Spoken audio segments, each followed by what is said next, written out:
Welcome to my channel. Today I'm going to share with you some scary stories from the woods. These are actual events that happened to real people. They may or may not have believed it at the time, but I do know that they believed it enough to share their story with others.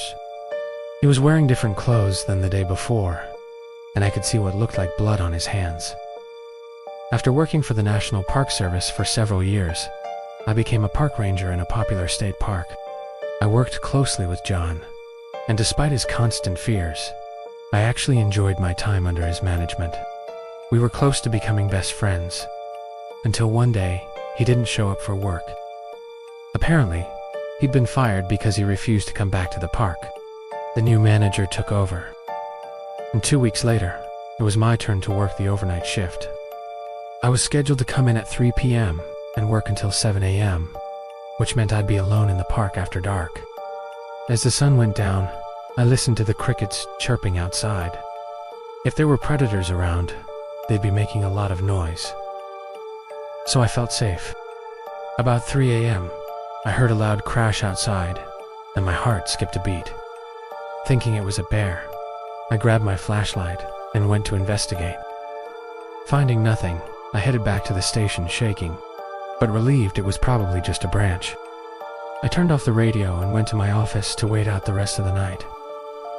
The pay wasn't great, and there were better jobs out there, but I loved my job.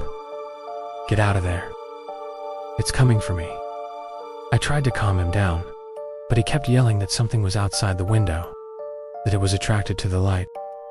Then I heard a crash, followed by gunshots and John screaming. I immediately hung up the phone, terrified, knowing that whatever was out there was now looking for me.